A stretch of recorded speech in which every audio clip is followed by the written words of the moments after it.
Hello, everyone, and welcome to the Tonight Show podcast with me, Charlie Tolhurst, live on YouTube. Unfortunately, my friend Zach, who is usually my co-host, is not available tonight. Unfortunately, so I will be taking the reins for the show this week, which will include a review of the British Grand Prix and also some of the biggest news stories in the past week. If you want to listen to more content on my YouTube channel, Chaz Squash, please like and subscribe my channel by clicking the top bell icon in the corner of the screen, and I'll alert you when new videos get uploaded, and also the new podcast coming out on a weekly basis. Now, obviously tonight you join me filming this episode on a Wednesday this week, because this weekend on Friday I am attending Goodwood Festival of Speed on the Friday, so I will not be around tomorrow night to film the show due to having to travel up to a hotel. So I will be filming the show this evening. But of course, we have got lots to talk about. Formula One, politics, the lot. We're going to start off with the British Grand Prix. One of my friends has actually recorded a little segment for my show, which I'm going to air very shortly. And I will be playing that very shortly on the show. But firstly, my take on the race as well. Obviously, one of my friends will mention about the entertainment as well that was at Silverstone. Now, the race. I watched it on Channel 4 at the weekend. I can tell you it was a very eventful race. Safety cars, VSCs, chaos, everything. In the end, though, Lando Norris won for McLaren. His first ever win at Silverstone. McLaren's first win since Lewis Hamilton's victory in that wet race back in 2008. A massive win for Lando Norris in that race. But the big news, obviously, over the last 24 hours is the departure of Christian Horner at Red Bull Racing. I just want to come to this now quickly. Christian Horner, CEO and team principal of the energy drinks brand and the F1 team, has stepped down with immediate effect. He's been sacked. According to this, Horner had worked at the team for 20 years, the Britain leading through the team the first season in 2005. He's also the longest serving team principal in Formula One at a team. Of course, he guided the team to several world championships, including Sebastian Vettel's 2010 championship winning season, also Max Verstappen as well, 4 championships in a row, and also the 2023 season where the Red Bull's F1 car that year, I think, was it the RB19? It was one of the Red Bull F1 cars. I think it was the RB19, the car that won 19 out of 22 races that season. It was actually one of those dominant F1 cars ever. But yes, Christian Horner leaving the sport, leaving the team. Laurent Mekies will take place of Christian Horner's position. He moves from RB, which is the junior team. Alan Permain has been promoted to team principal there. Laurent Mekies will be replacing Christian Horner as the CEO of the operation and also the team principal as well, which is in effect for as of now. In fact, the next race is the 25th of July. That will be the Belgian Grand Prix at Spa-Francorchamps. So, yeah, not for a few more weeks yet, F1 race. So, yeah, you've got some time to get used and familiarised with the role. Anyway, back to Silverstone, where Lando Norris won for McLaren. Let's have a look at the results in full, shall we? If you're joining tonight on YouTube, this is the Tonight Show podcast. I'm Charlie Tolhurst. Right, here we go. The results now. McLaren 1-2. Lando Norris finishing ahead of Oscar Piastri. The two McLarens 1 and 2. Again, not for the first time this season. There's been plenty of them.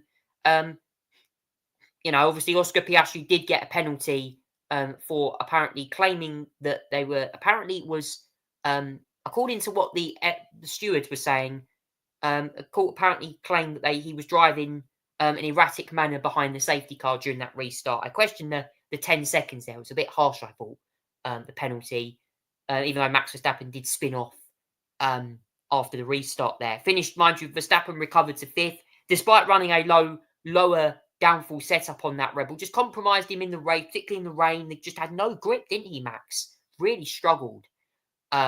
during the early part of that race. The McLarens were all over the back of him at early parts of the race there as well. My driver of the weekend, though, was Nico Hulkenberg. 3rd place, making the most of the changeable conditions, changing onto the tyres at the right time. What a drive. His first ever podium in Formula One. 15 years. Well, you say that he came back in Formula One, was off for a while, came back with Haas a few years ago. Now, obviously, driving one of the worst cars on the grid. Qualifying wasn't their best strong point, but a 3rd place in the race. What a drive. 239 starts. And he becomes one of the first drivers, one of the longest amount of races to rate for a podium. Well done, Nico Hulkenberg, finishing ahead of 7-time world champion and 9-time winner of the British Grand Prix, Sir Lewis Hamilton, in the Ferrari. I mean, wow, Hamilton. Very surprised. Hamilton has had a consistent run at Silverstone with podiums.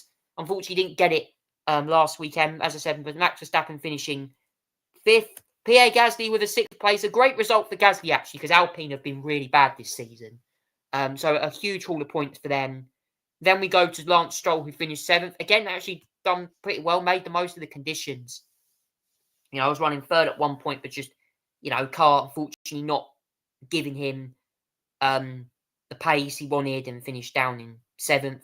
Alex Albon getting some points. The first finish for him in 3 races. 3 DNFs in a row, finally gets to finish in 8th place, a respectable result for Williams. Fernando Alonso finished 9th, and George Russell got the final point. They're the 2 drivers that I think made mistakes, pitting too early for dry tyres, particularly Russell going on to the hards, which is why he didn't have hardly any tyre temperature when he first came out of the pits. He was struggling. He knew that he wanted to play a risk, but Mercedes had a shocker of a weekend, despite showing good signs in at practice, particularly that the car was more suited to cooler conditions. Oliver Bearman, it was 11th. Obviously had a collision with 2 Hasses come together down at Brooklands. Esteban Ocon there coming off worse, unfortunately, from the crash or the collision. I don't know if Bearman got penalty for it, but what I do know is that both of these drivers will be at Goodwood on Friday. So if I see Ollie and Esteban around, I'll have some words for them about that collision in Silverstone. I'm sure that'll be something they won't want to talk about, but I know for a fact that being an F1 fan, anything comes up when you talk about racing. So yeah. But Bearman, unlucky. He actually showed decent pace all weekend. Obviously, that 10-place grid penalty didn't help in FP3 for a red flag infringement, but sadly for him, finishing down in 11th. More points missed for him. Carlos Sainz was 12th for Williams, had a collision with Charles Leclerc. Obviously, as I mentioned, Esteban Ocon was 13th. Charles Leclerc had an absolute shocker of a race. What a disappointment for him. 14th. He labelled it one of the worst races of his career. Just, it had no grip, no pace. Really struggled with the conditions. Just, it was an absolutely horrendous weekend for him. Horrendous race. Just got nowhere, didn't he? In that race there, the car was just all over the place, unbalanced. Hamilton was 4th in that car. Ferrari not having a great. Honestly, I thought Ferrari would have come to Silverstone. Hamilton looked really good in free practice, particularly on FP3. I thought, potential podium him, but got beaten by Lewis Hamilton again. Gets beaten by Kick Sauber. What am I thinking? All these time, the second time this season in a row, actually, from Spain, where Lewis Hamilton is beaten by a Kick Sauber of Nico Hulkenberg.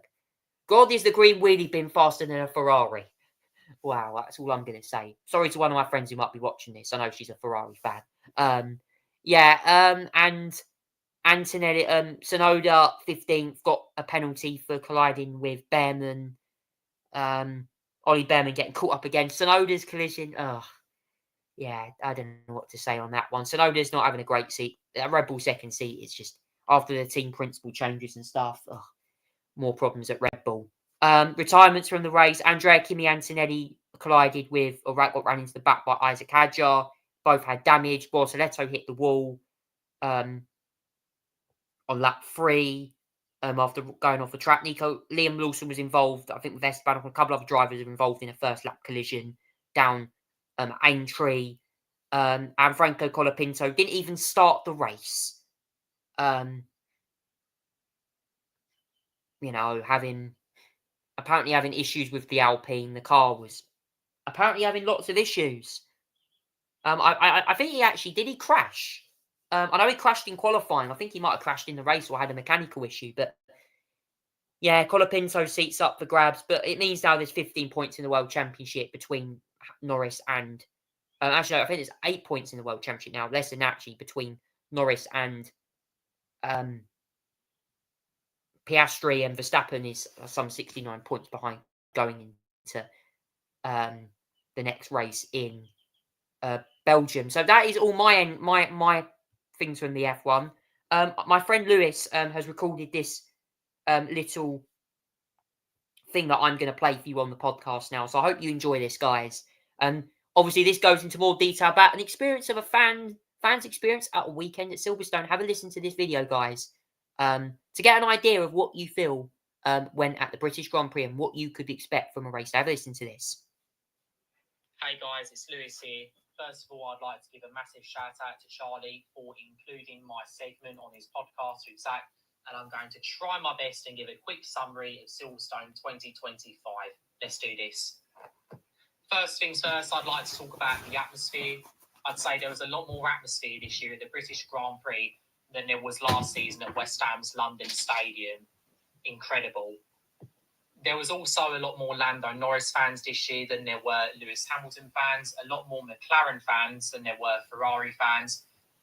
Long gone are the days of Lewis Hamilton being at Mercedes. I didn't see a lot of Mercedes jackets and T-shirts and fans, to be honest.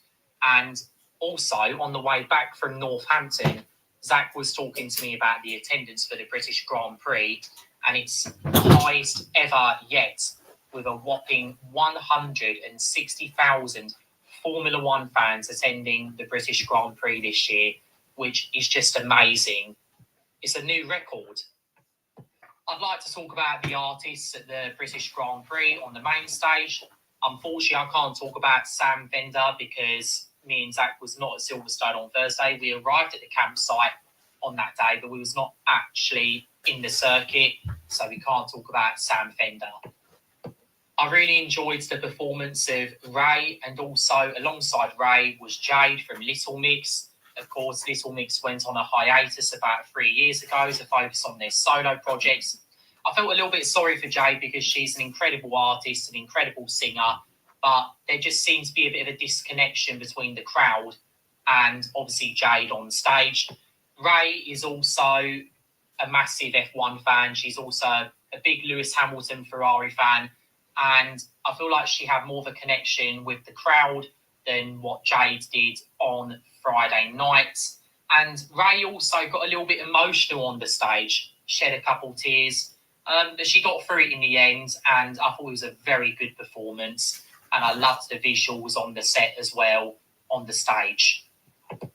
Fatboy Slim was also at Silverstone on Saturday alongside Idris Elba, and I thoroughly enjoyed both of their sets as well. Becky Hill closed off Silverstone with a bang, and I have to say that Becky Hill was also one of my favourite artists to watch at Silverstone because I've seen her before at Creamfields. I believe I've seen her twice already at Creamfields over the last 3 or 4 years. And it's no wonder why she's got such an incredible voice. And obviously she's made so many incredible house tracks over the years, of course, with Wilkinson, with Afterglow. I stopped for a second because I almost forgot it. And also, she did another one with Wilkinson just recently, but I can't remember what's that called. Here For You. She also did Here For You. And she also did one with Chase and Status called Connect, which is one of my favourite songs. She also wore a Ferrari jacket. And I believe she's also another massive Lewis Hamilton fan. But the F1 fans really did seem to connect with Becky Hill. And Becky Hill seemed to connect with the F1 fans that well. So it's great to see. Let's talk about the race. First of all, I'd like to congratulate Nico Hulkenberg for scoring his first ever F1 podium. I loved watching all of the videos of the team celebrating, his family celebrating, and even his children celebrating when he crossed the finish line. And I love the fact that the trophies are made out of Lego. And the first thing he said to Oscar Piastri in the cool-down room was, I'm really looking forward to giving my trophy to my daughter because she loves Lego. And I thought that was a very good response from Nico Hulkenberg, despite the fact that Oscar Piastri was quite frustrated during that race because of the 10-second penalty he received. Therefore, he finished second behind the home race winner himself, Lando Norris. Me personally, I think this has got to be one of the best days of my life. I don't think anything could ever top that day or that evening. I did have quite a bit to drink. I celebrated with a couple beers and a couple Koppenbergs, good old Koppenberg strawberry and lime. And I'm very happy for Lando Norris because I feel like it's been a long time coming. And what made it even more special was the fact that it was on my birthday, the 6th of July. And this is why, no matter what I do now, whether I go away, go abroad, go to another race, I don't think anything could top what happened on the 6th of July this year. Incredible. I'm so, so happy. I almost cried when the Eddie Jordan tribute was on the stage. It was Martin Brundle and a couple former F1 drivers and friends of Eddie Jordan went onto the main stage. And Eddie Jordan had a passion for music, just to disconnect from F1 and spend some time away from racing. And even some of the F1 crew and some of the former F1 drivers got a bit emotional leaving the stage because Eddie Jordan was an inspiration to everyone in F1. Of course, Eddie Jordan passed away this year, not being here. They played a couple songs like Coldplay and Oasis's Wonderwall, now that Oasis are back on tour. I believe at the moment they've come back from doing 2 nights in Cardiff, and they're just such a big thing to talk about right now, Oasis. So that was my quick summary of Silverstone 2025. Thank you once again to Charlie for having me on his podcast, and Zach, of course. And I'd like to say a massive thank you to Zach for making this whole trip, this whole experience incredible. I'm sure we can figure out and do something fun again soon. Maybe whip your ass at karting. I think that'd be great. My best wishes and my thoughts go with Diogo Jota, his children and his family after Diogo Jota being involved in that horrific car crash. And can I just say as well, anyone who saw that horrible crash the other week, I just want to say to anyone, to the Liverpool fans especially, it's absolutely horrible to hear the news of Diogo Jota there, the former Liverpool fan who sadly, or the Liverpool player, the striker, or the winger actually to play for Liverpool, part of the title-winning squad last year, fortunately died in horrific car accident, as Lewis mentioned, my friend Lewis mentioned. Thank you for recording that. Thank you for sending that through.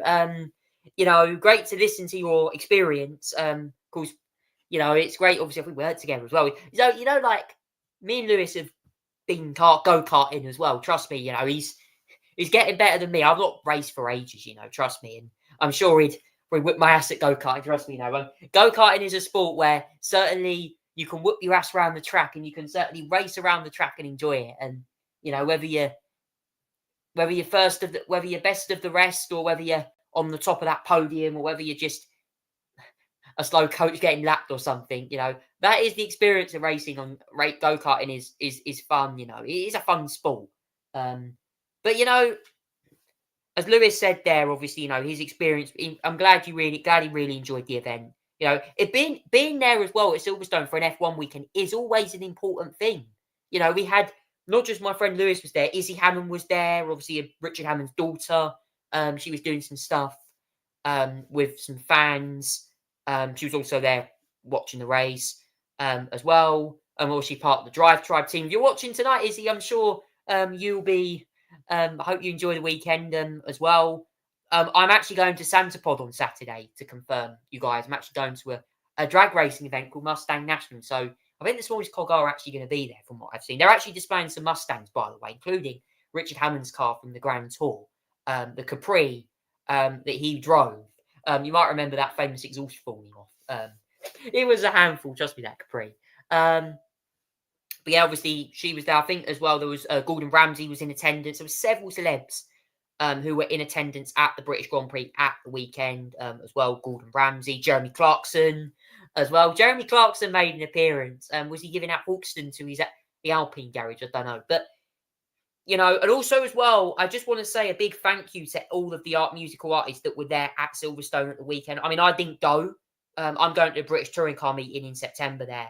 But I just want to say there won't be any of that musical malarkey. I won't say musical malarkey, but all the acts there. But, you know, all the people that attended, Becky Hill. Becky Hill's definitely one of the biggest music artists at the moment. She's done some really good songs. Remember, as well, being one of the songs I often play that one a lot on my DJ set. So if you watch my DJ streams, you'll know what I'm on about with Remember.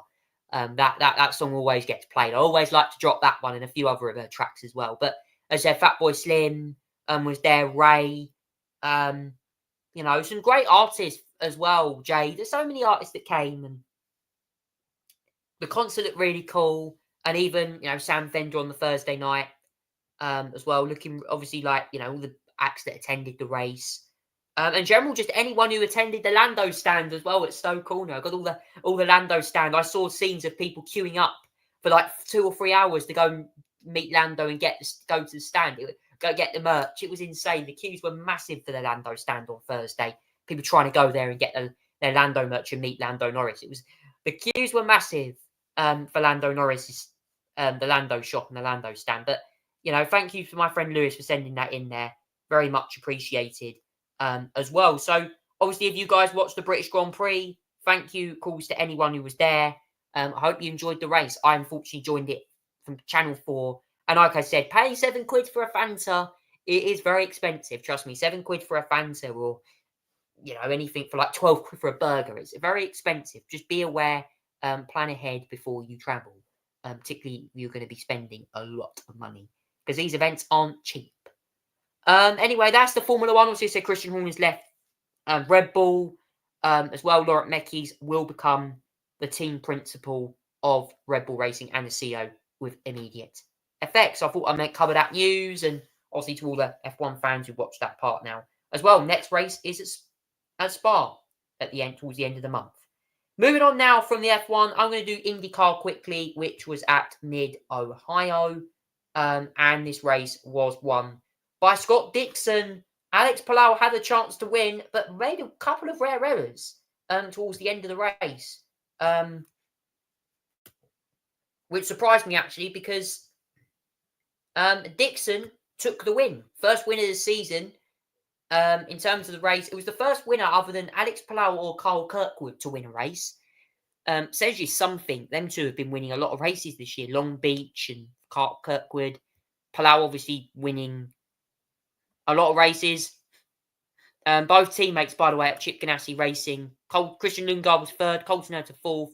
Pato O'Ward was fifth. Beach Rosenquist sixth.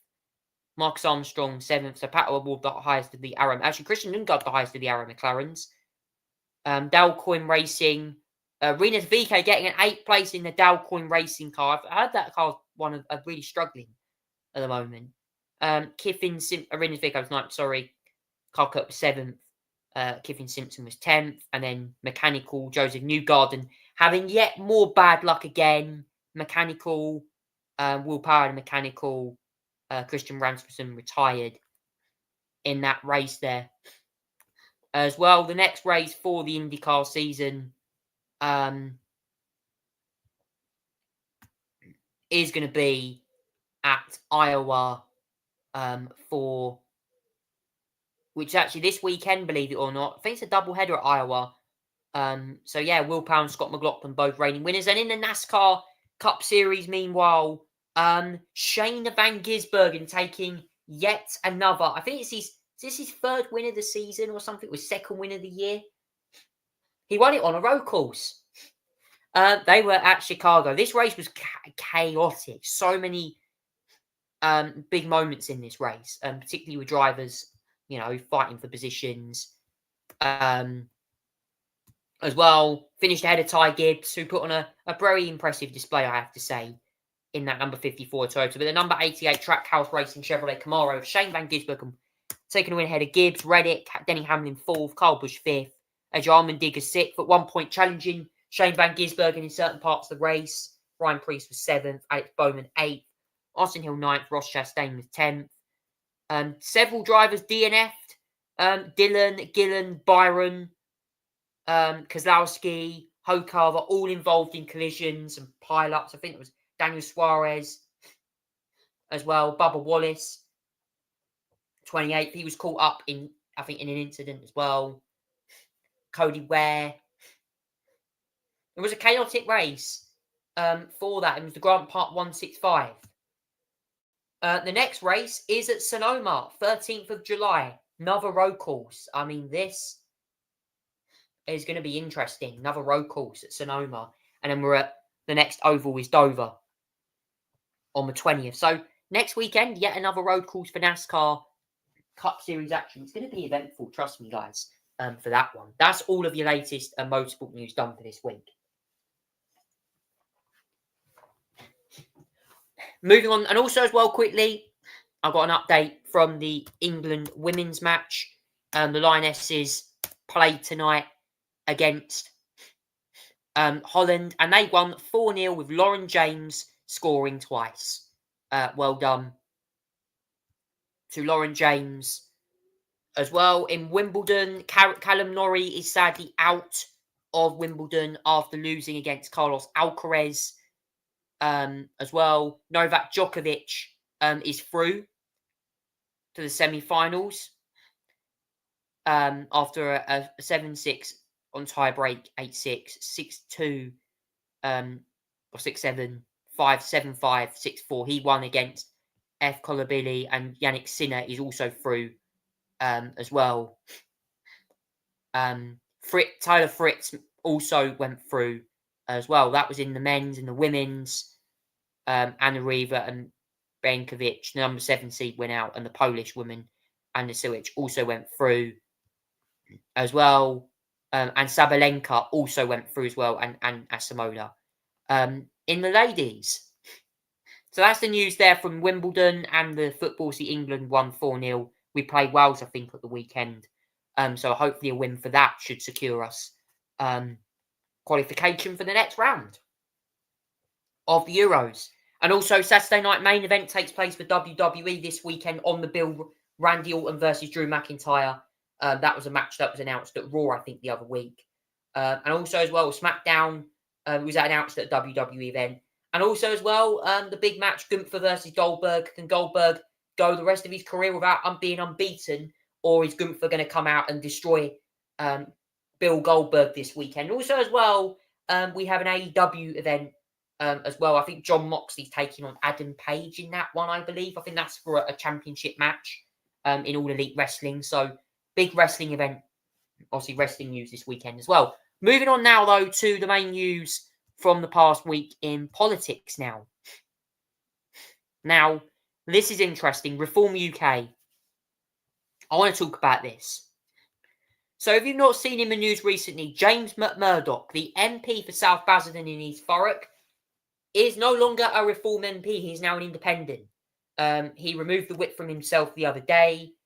And this is to do, I think, with COVID loans, according to what I've just read up. So according to this, he has said he's not returning to Reform UK after he's asked to be suspended from the party.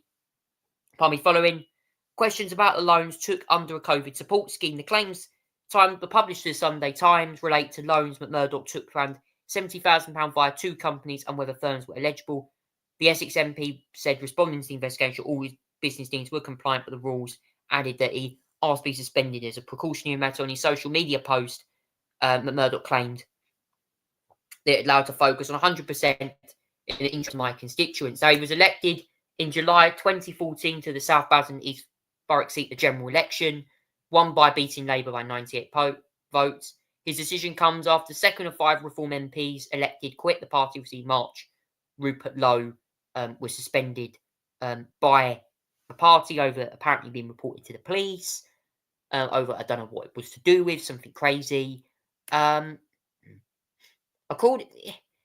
Some of the loans include, the newspaper said loans of £70,000 applied to JM Financial Limited and Jim Life Health Limited Fitness Company. You can see at the bottom some of the loans that they claim he done. This has been a very bad week for reform in terms of what I think of this. They've gone from 4 to 5, 4 to 5, now to 4 again. I mean, this has been sort yourself, and even Alex Phillips this week criticising the party. Get a grip. Honestly, this is just complete and utterly crazy. Reform UK can't even control themselves. And I'm sorry. I voted Reform. I still think Reform will get into government. I think you still have to vote for them, in my honest opinion. But for myself, I don't know if I'll vote for them. I really don't. I mean, you've got Alliance UK, you've got obviously Ben Habib's party. Obviously, Alliance, that is Ben Habib's. Restore Britain is a movement that Reform Rupert Lowe is creating. That's more of a, not really, but it's more of an organisation. Like a think tank thing. But what is going on with Reform? It is shambolic to see this kind of management from the party. Farage has been, I'm not going to lie, Nigel Farage has definitely been a bit all over the place this week when it comes to certain policies. Even David Starkey's criticised the party this week, saying that potentially could be moving more towards the left. That is something that I'm worrying for as a Reform voter. I don't want to be seeing this. I still believe Nigel obviously did make that point in PMQs today, which I'm glad he raised the issue of illegal immigration because it is bad. But what's the plan for it? Have they got a plan like the Conservatives and Labour have? Unvetted migrants crossing the channel. Well, this is what Alex Phillips had to say the other day on Reform UK. And this, trust me, was very, very interesting. She went full blown with this. I want you to have a listen to this because she actually really took aim at the party the other day. Over the James McMurdoch thing. I just want to find you the video quickly.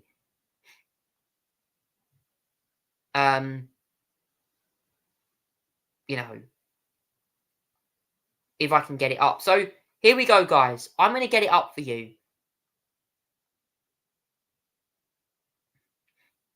This is what Alex Phillips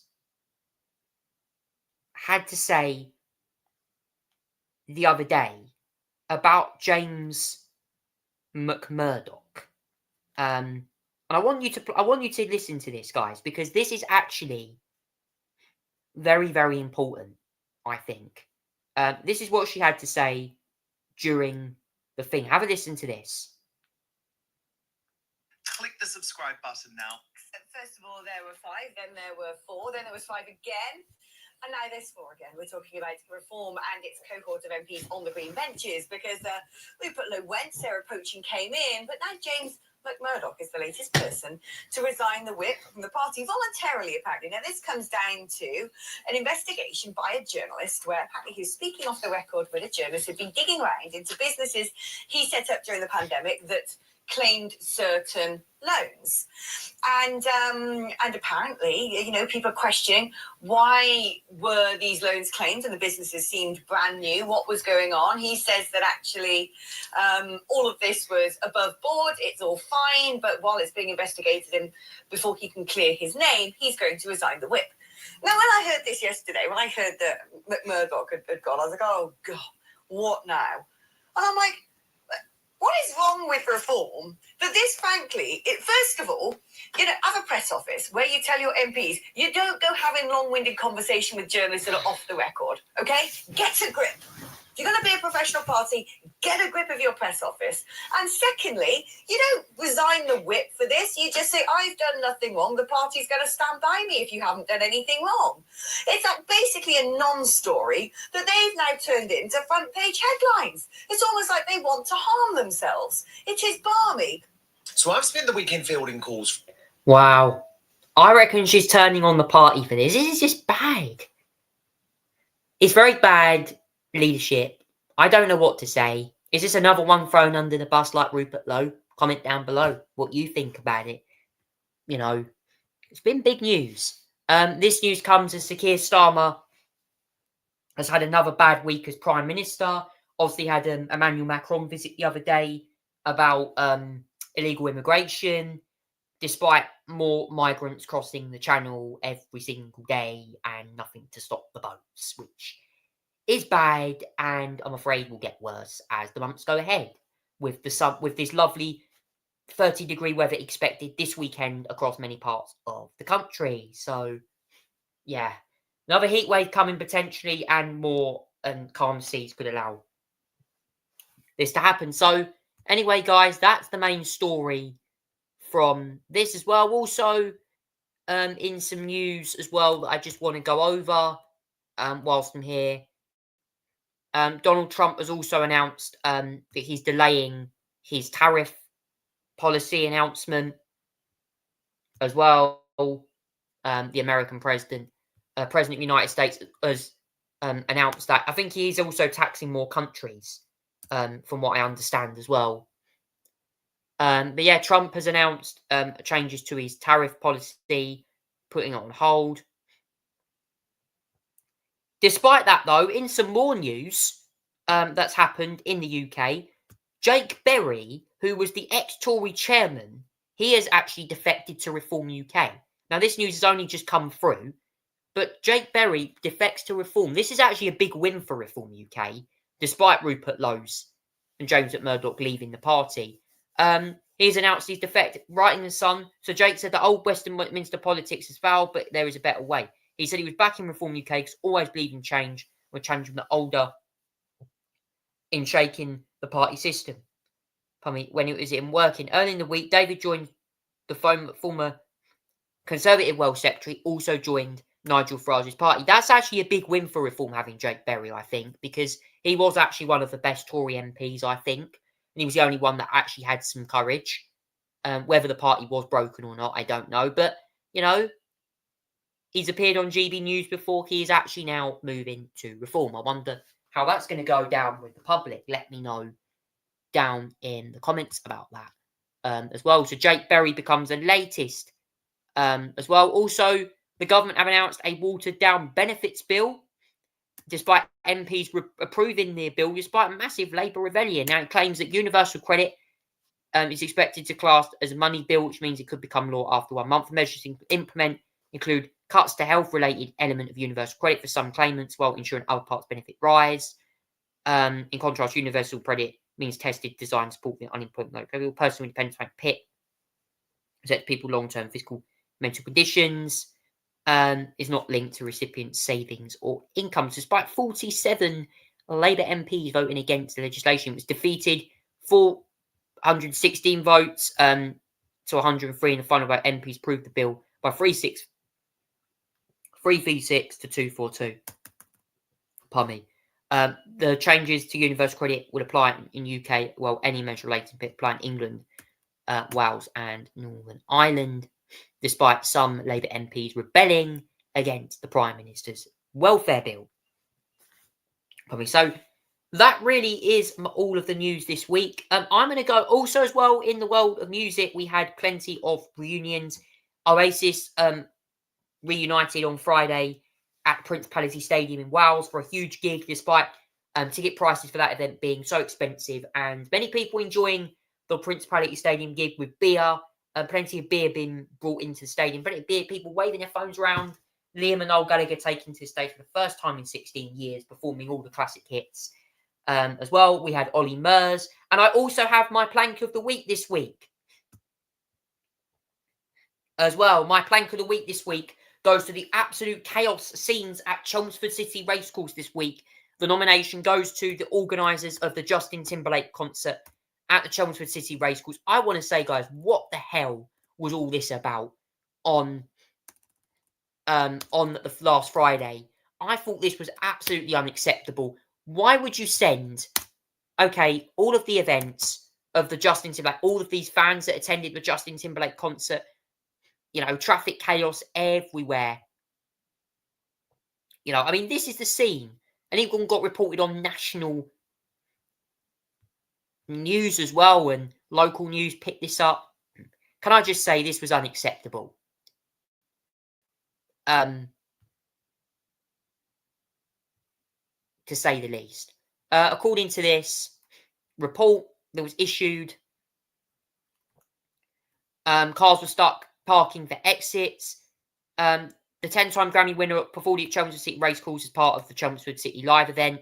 Afterwards, concert goers said taking several hours to leave car parks, streams of vehicles executed. One post claimed that people were stranded in fields. Essex Police said that we're liaising with organisers to resolve the issues before Saturday's Duran Duran concert. Racecourse promoters experienced the delays were a couple of people. Raya Roseman and Brigitte Larson said people were getting aggressive. I tell you what, 25,000 people were apparently there. It turned into chaos. There were some people very drunk, getting aggressive, banging on the side of buses. Bob Bree said the pub had been busy. People took a couple of hours to get through the village, even when there was a car fire on the A131. Traffic was horrendous in the whole area. Bloody hell, look at that car there. It looks like a Renault or something on fire. Yeah, look at this. Some fans actually walked on the dual carriageway. I mean, this is dangerous. No lighting at all. They get walking on the... Some people abandon their cars and walk home. This is absolutely unacceptable. You should not be doing this. So dangerous. I heard the Ollie Murs gig was a lot better. So was the Duran Duran. So, yeah. Absolutely terrible. I thought this was completely shambolic organisation. And yeah, I didn't go to these concerts. A shame. I would have loved to have seen Ollie perform. But, when these things happen, you've got to... chaos like this should never have happened in the first place. Please organise. I heard someone was saying it was a young teenager wearing a no high vis tool. So definitely bad. Comment down below, guys. If you were there at the festival and you're watching the podcast tonight, what was your experience there? Let me know. Now it's time for the musical interlude tonight. And tonight's song is an Oasis song. I'm going to play for you this one. This one is a song that you all enjoy. Ladies and gentlemen, I'm playing for you an Oasis song. This is Acquisitions. We'll see you in a few minutes.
Thank you there to Oasis with the song Acquiescence.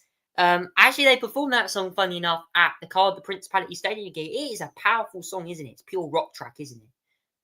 Or pure alternative track for all you classic fans out there who enjoy that concert. Now, anyway, guys, Conversation Street this week, before we wrap the podcast up, I just want to quickly explain that I'm at Goodwood Festival of Speed this weekend. I thought I'd just quickly do a run through of the event. I kind of discussed this last week. As I said, there is going to be lots of action over the weekend. Expect lots of runs from F1 cars, classic supercars, and also McLaren are launching the W1, which is available to be viewing this weekend. McLaren are unveiling their new car. And in fact, the McLaren W1 will be an interesting car. It's going to sit alongside the P1. Can't wait to see it. As I said, there's plenty of areas. You've got the ballroom paddock. You've got the F1 area as well. So many things. Can't wait for it. I'm looking forward to Goodwood Festival Speed. I'm going on the Friday. Expect to be a lovely weekend. Really nice temperatures. A bit worried about last week with the weather. I thought it was going to rain, but honestly, looking forward to it. So all I'm going to say, guys, I'm looking forward to the event, and that is going to wrap up the Tonight Show podcast for the 9th of July 2025. Hope you had a great week. And if anyone's been to the British Grand Prix, what's your memories of Silverstone? Thank you for watching, guys. Take care. I've been your presenter, Charlie Tolhurst, and this has been the Tonight Show podcast. Take care and good night.